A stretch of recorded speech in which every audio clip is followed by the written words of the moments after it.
Good day everyone. Let us discuss measures of position for ungrouped data. So in our measures of position, we have the quartiles, deciles, and percentile. So when we say quartile, we will divide our set of scores into 4 parts.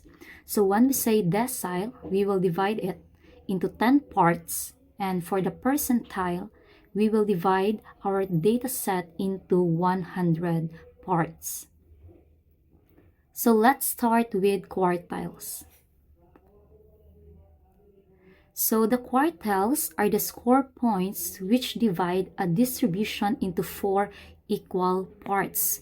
So this is the first part, the second part, the third part, and the fourth part. So we have here quartile 1, the quartile 2, and the quartile 3. So these 3 quartiles divide our distribution into 4 equal parts. So for our quartile 1, that is the 25% of our data, has a value of less than or equal to quartile 1.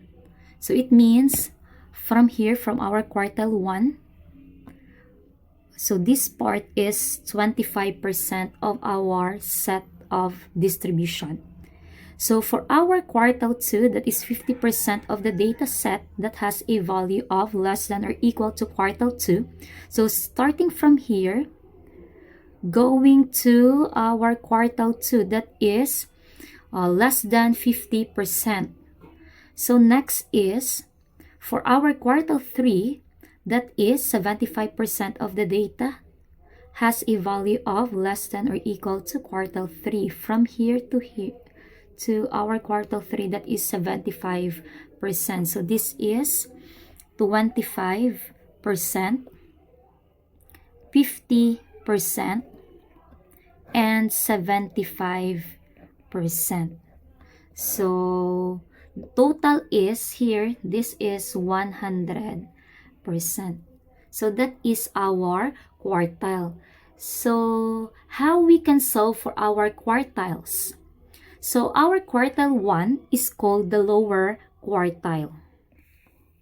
And then our quartile 2 is nothing but the median. So in our measures of central tendency for ungrouped data, so we already discussed our median. So our quartile 2 is the same as the median nga gin-discuss naton ligan sa aton nga measures of central tendency. And for our quartile 3, that is our upper quartile. So we have 3, the lower quartile, that is our quartile 1, median, that is our quartile 2, and for our upper quartile, that is our quartile 3. So we have here Mendenhall and Sinkich method. So a method of finding the quartile value. So this one, this method, may ara siya sing formula nga gin-provide sa aton para makita naton easily ang aton nga quartile 1, 2, and 3. So our formula is lower quartile or our quartile 1 equals to position of quartile 1 equals to 1/4 times n plus 1. So we can also write our formula just like this one. Quartile 1 equals to 1 times n plus 1 over 4. So our general formula for this method is Q sub k equals to k times n plus 1 over 4.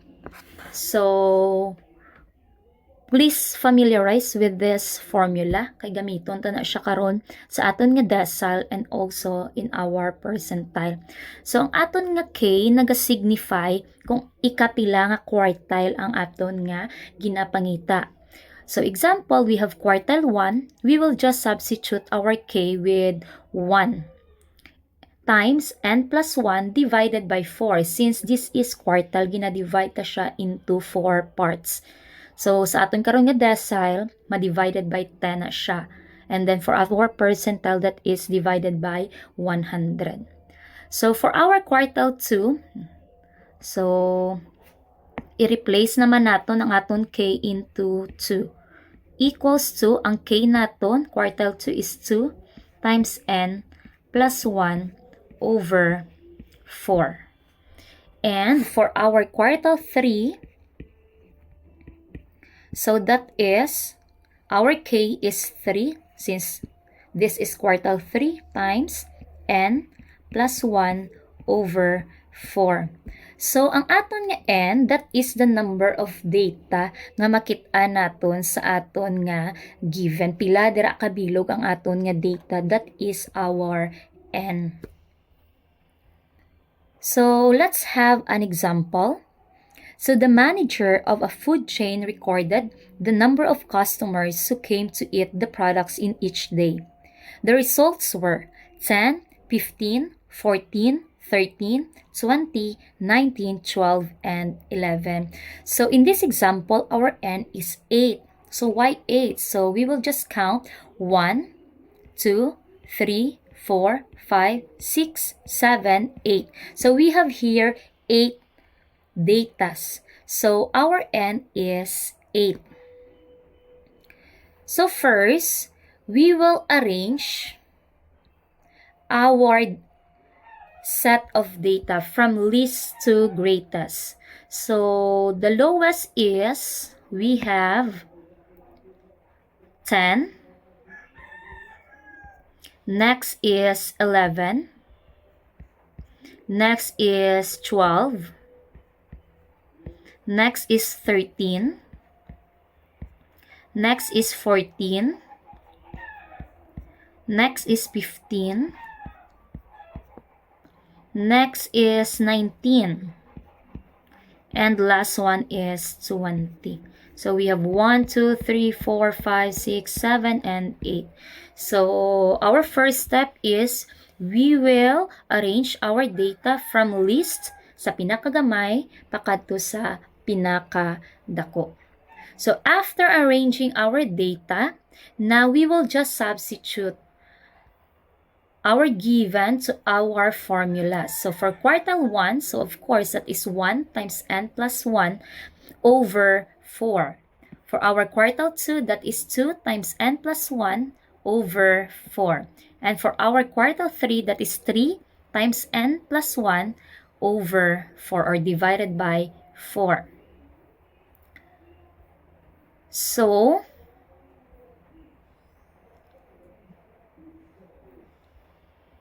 okay, we will find for quartile 1.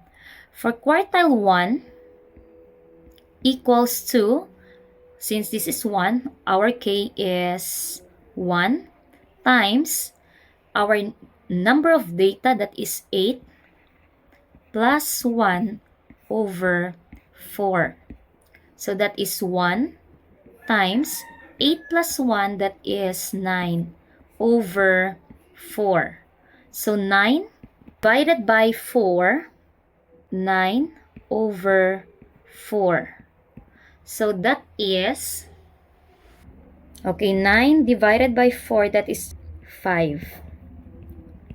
Or, so ang aton ding answer dapat is whole number. So that is, our quartile 1 is 2. So since ang nagasunod sa aton whole number is 2, hindi ta maka-round up. So ma-round down lang kita. So that is 2. So ang aton ding gina-solve is the position. So we have the second score. So buot silingon, balik kita dito sa aton nga gin-arrange, pangitaon tato ang ikaduwa nga score. So here, so we have 1, 2. So our quartile 1 is 11. So quartile 1 is equal to 11. So this is our quartile 1. For our quartile 2, that is, our k is 2 times the n, which is 8, plus 1 over 4. So that is 2 times 8 plus 1, that is 9, over 4. So we have 18. 2 times 9 is 18 over 4. So divide 18 divided by 4, that is 4 point. So our quartile 2, so ang ga-follow sa aton nga whole number is 5, so we can round up. So plus 1, that is 5, or our fifth score. So isipon ta naman kung diin dito ang ika-fifth score. So we have 1, 2, 3, 4, 5. So this is our quartile 2. That is 14. So our quartile 2 is 14. And for our last quartile, that is quartile 3. So our quartile 3, so we will substitute our k with 3 times our n, that is 8, plus 1 over 4. So that is 3 times 8 plus 1, 9 over 4. So 3 times 9, that is 27 over 4. So that is 27 divided by 4. That is 6.5. So our quartile 3, so ang naga-follow sa atong whole number is 7, so we can round up. So plus 1, that is 7th score. So our quartile 3, so maisip taliwat ang ikapito nga score sa aton nga given. So we have 1, 2, 3, 4, 5, 6, 7. So this is our quartile 3. That is 19. So this is our quartile 3 and this is our quartile 2. That is how to solve our quartile 1, 2, and 3. So starting sa 11, pakadto sa 10, that is our first nga part. And then 14 to 12, that is our second part. 19 to 15, third. And ang 20, that is ang ikaapat na nga part. So, gin-divide naton ang aton nga set of data into 4 parts.